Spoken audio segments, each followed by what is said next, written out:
बिस्मिल्लाहिर्रहमानिर्रहीम। नाज़रीन अस्सलाम वालेकुम। आज हम बात करेंगे बांग्लादेश के बारे में।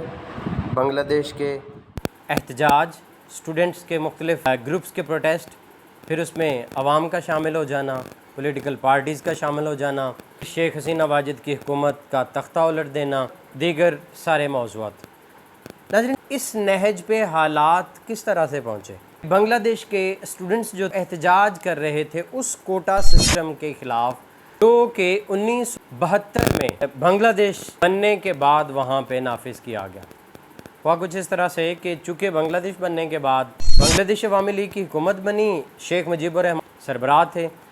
हुआ कुछ इस तरह से कि उस वक्त जो फ्रीडम फाइटर थे जिन्होंने बांग्लादेश की आज़ादी में अपना किरदार अदा किया, उनको खराज तहसीन पेश करने के लिए सरकारी नौकरियों में उनका एक कोटा मुख्तस किया गया।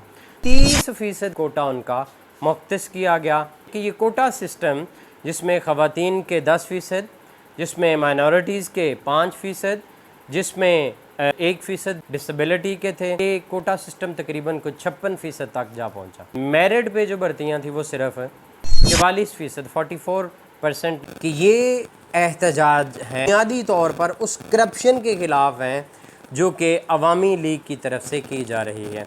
अब अवामी लीग क्या करती है, वो कोटा ख़ुद हुकूमत मुख्तस करती है। ख़ुद हुकूमत उन लोगों को डिटर्मिन करती है, आइडेंटिफाई करती है जो लोग फ्रीडम फाइटर थे। अब फ्रीडम फाइटर, फिर उनके बाद उनकी अगली जनरेशन, फिर उसके बाद अगली जनरेशन। अब ये कौन तयन करेगा? हुकूमत। और ज़ाहिर है हुकूमत अपने ही लोगों को नवाजेगी। 1972 में चूँकि बांग्लादेश में अवामी लीग की हुकूमत थी, लिहाजा उन्होंने अपने फ्रीडम फाइटर्स के लिए कोटा मुख्तस किया जो कि 30% थे। दीगर जो रिजर्वेशन थी वो मिला के ये 56% बनता था। ओपन मेरिट 44% था। एक आम बांग्लादेशी स्टूडेंट को 44% पे ओपन मेरिट पे अप्लाई करना होता था। एक तो ये बच्चों में या स्टूडेंट्स में अनरेस्ट थी। ये 97 तक चलता रहा और 1997 में दोबारा एक्सटेंड कर दिया गया। यानी एक नस्ल नहीं, उनकी दूसरी नस्ल भी उस कोटे से मुस्तफ़िद हो सकती है या हो सकेगी।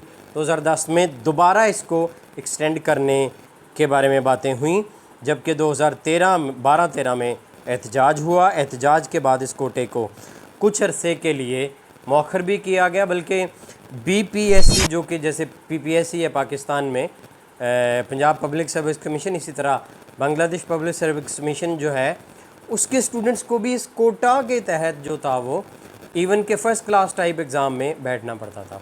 फिर बाद में क्या हुआ कि गवर्नमेंट ने ये जो फ़र्स्ट और सेकंड क्लास एग्ज़ाम थे इनको इस कोटे से मावरा करार दे दिया, बाकी नौकरियों के लिए ये कोटा मुख्तसर।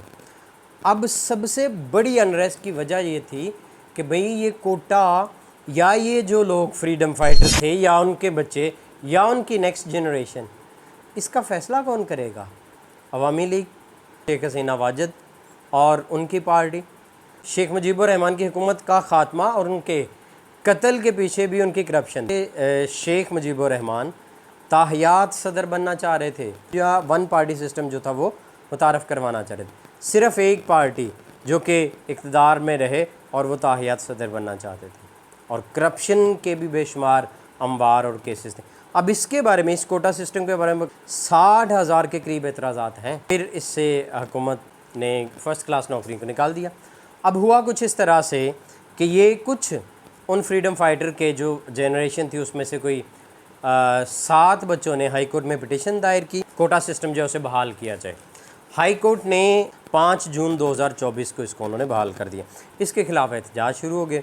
अब एहतजाज शुरू हो गए, मामला जो है ये 10 जुलाई को सुप्रीम कोर्ट में भी ले जाया गया। ये एहतजाज या प्रोटेस्ट जो थे, ये स्टूडेंट प्रोटेस्ट से बढ़ के फिर ये पूरे मुल्क में फैले। इसमें सरकारी पार्टियाँ, पॉलिटिकल पार्टियाँ और वो सारे आमने सामने हो गए।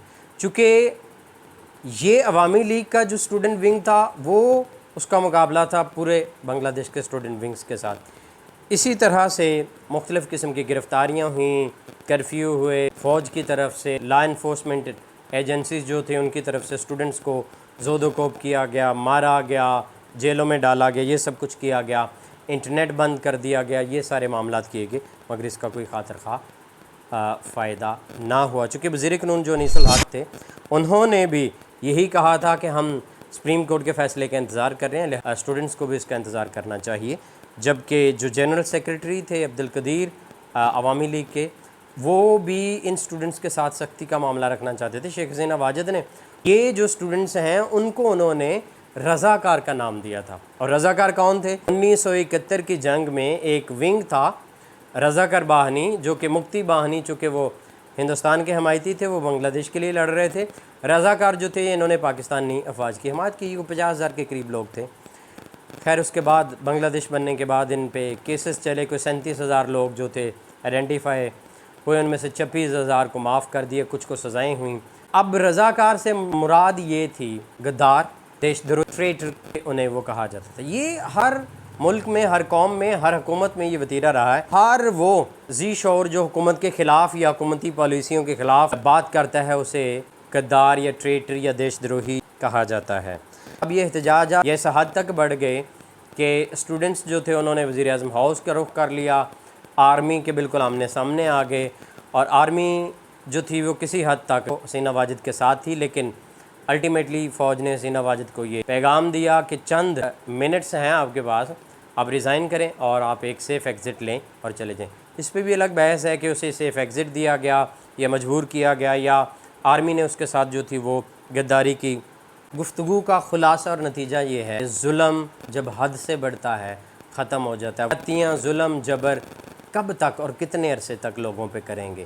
بالآخر لوگ اپنے حقوق کے لیے اٹھتے ہیں، اور جب لوگ اپنے پیٹ کے لیے، روٹی کے لیے، بھوک کے لیے اٹھتے ہیں، تب وہ اخلاقیات، تب وہ سب کچھ بھول جاتے ہیں، تب وہ تمام مہذب دنیا کے جو رواجات، جو رسوم ہوتے ہیں انہیں وہ بھول جاتے ہیں۔